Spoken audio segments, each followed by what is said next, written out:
So in order to remember graphing, we'll go over some graphing real quick.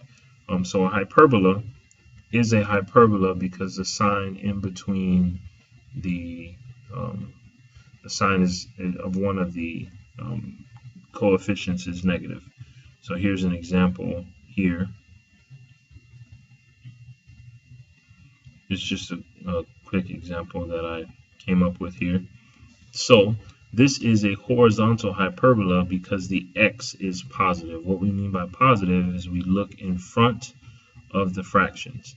If the positive fraction has an x inside, as this one does, that lets me know that this guy is horizontal. Here we have an example of a vertical parabola. You're still looking at the sign in front of the fraction. Notice here that you have the y value inside of the positive fraction, therefore it's vertical. So here are the general forms of the hyperbolas. This is, again, this guy's horizontal, this guy is vertical. Now you want to be careful with the vertical one that you don't get confused with the center. So the center is h comma k. You want to keep in mind that, notice for the vertical guy, you have the y first and then the x. So you want to make sure that you don't get that confused.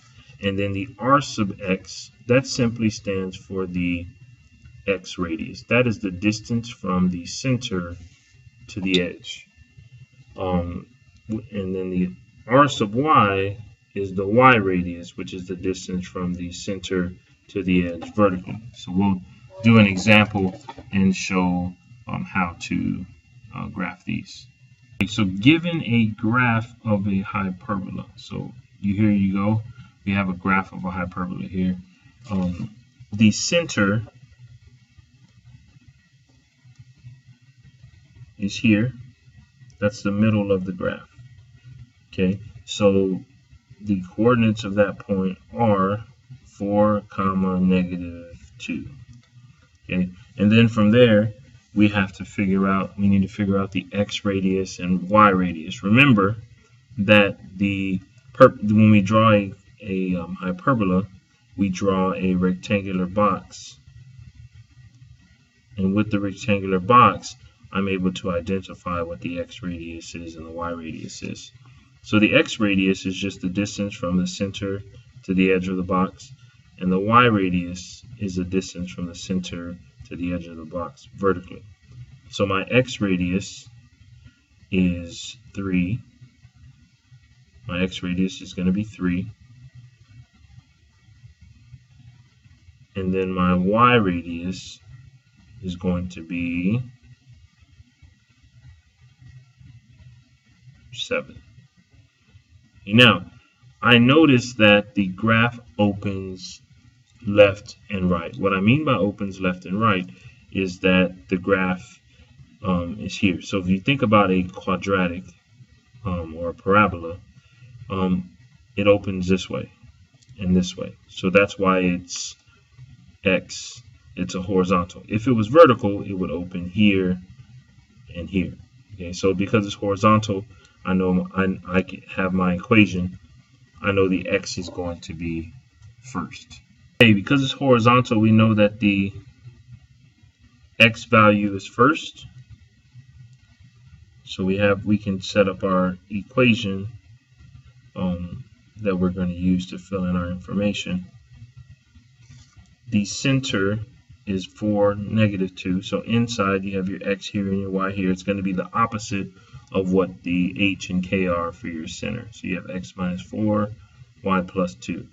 And then the x radius goes underneath x. So that's the x radius squared.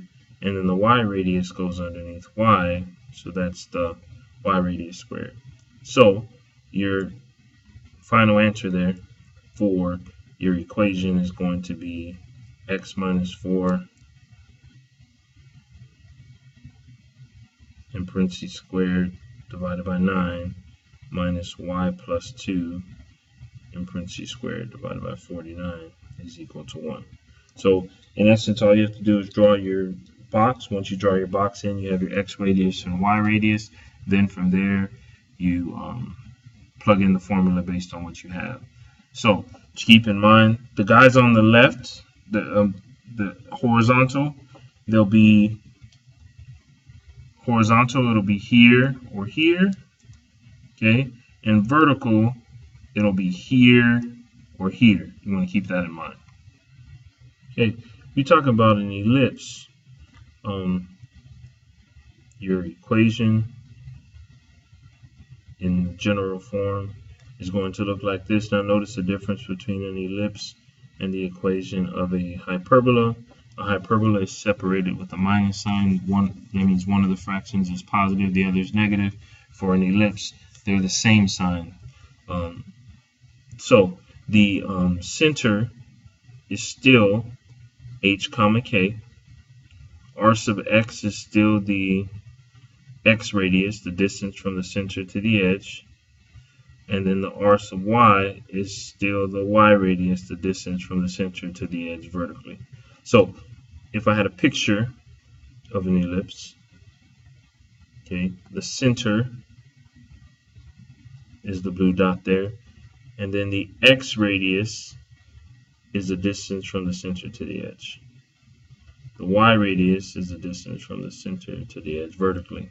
Okay, and then with the ellipse, and we have a focus, and we have some other things that we identify. We'll identify those in a separate tutorial for you. This tutorial is for my pre-AP and my regular classes, so we'll identify that information in more detail based on what you need to know, and we'll preface what we say by this is for my pre-AP class and this is for my regular class. So let's go ahead and graph some ellipse. Well, let's go ahead and write the equation from graphs of ellipse. Okay, so if you look here at this guy, the center of the ellipse is here, directly in the middle.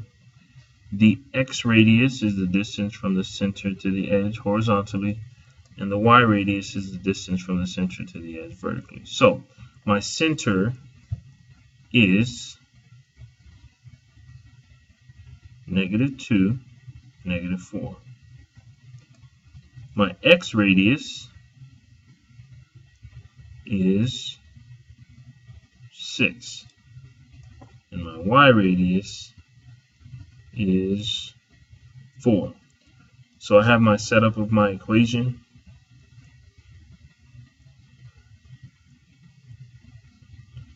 Okay, and it's simply you have x and y inside, and it's just simply going to be the opposite of what the h is and the k is in my center.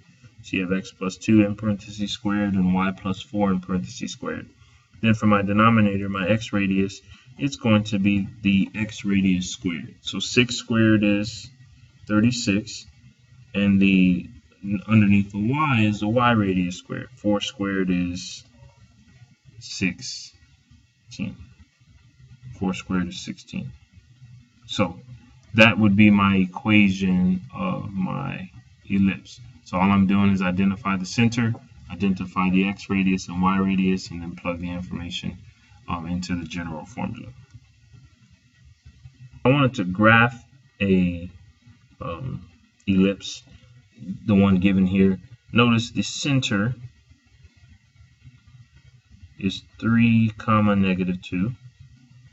The x radius is the square root of 36, which is 6, and the y radius is the square root of 64, which is 8.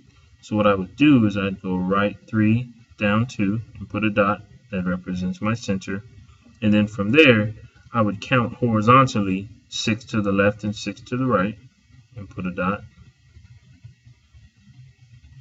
and then I would also count 8 vertically, going up and going down, and I put a dot. Then once I did that, then I simply would connect the dots, and that would be my ellipse. Now it does not, you're okay if you don't do it perfect, that is okay, but that would be my connection to draw my ellipse, and that's basically how you graph the ellipse. The only additional thing that we would plot on there is the focus, which is we'll talk about later on. So that's how you graph an ellipse. Now on, let's graph a parabola.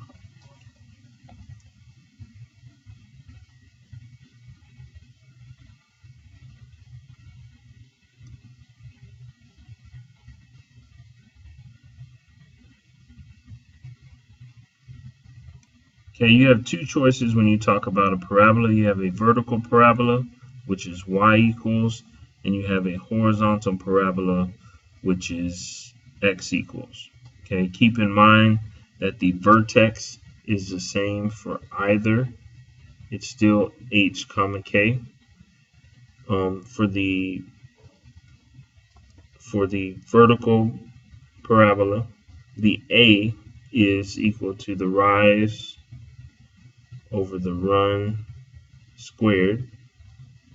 And then for a horizontal parabola, the a is equal to the run over the rise squared.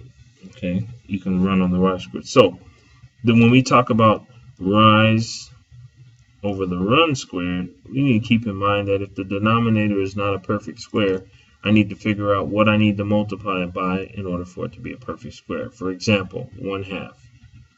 Well, if we remember, our perfect squares are 1, 4, 9, 16, 25, 36, 49, 8, 64, 81, and so on. It's just a number that's multiplied by itself. So if I have 1/2, I could make that denominator be a perfect square by multiplying the numerator and denominator by 2, because 2 times 2 is 4, which is a perfect square. So I end up with 2/4. So my rise would be 2, and my run would be 2, because 2 squared is 4. Now, if I had 3/8, well, 8 times 2 is 16.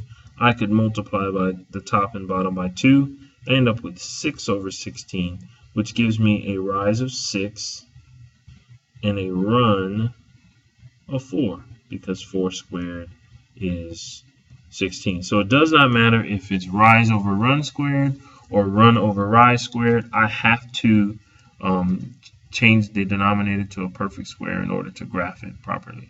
Here's a graph of a vertical parabola. The vertex is 4, -6. So I would go left 4 and down 6 and put a dot.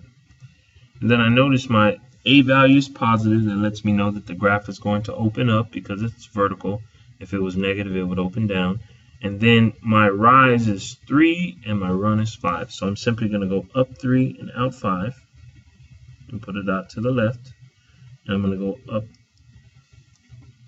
Sorry, I did not mark that one correctly. Up 3 and out 5, and then I'm going to go up 3 and out 5 to the right. And then once I do that, I simply connect my dots, and I'm done. If I were to continue, the next one would be up 9/5, and then up 25/5. Now let's graph a horizontal one. I wanted to graph this horizontal guy here. The vertex is -7, 2. Be careful, the inside number is k and the outside number is h, and your vertex is h, k. So I'm going to go left 7 and up 2 and put a dot. Then the numerator for my a value is the run, and the denominator is the rise. So because it's positive, I'm going to go to the right. If it was negative, I'd go to the left. So from the vertex, I'm going to go right 3 and up 4 and put a dot, right 3 and down 4 and put a dot. And then I simply just connect my dots, and then there is a graph of my equation. So hopefully this is helpful in graphing. Let me go ahead and graph a parabola, give you the equation of a parabola given a graph, and then we'll graph a hyperbola before the end. So for this guy here, the vertex is -3, -4. The rise, -3, -4. The rise here is 5, and the run is 4. So my equation is going to be 5/4 squared, and this can be times x plus 3 in parentheses squared minus 4, and that is my equation. I don't have enough time to add the hyperbola graphing on there.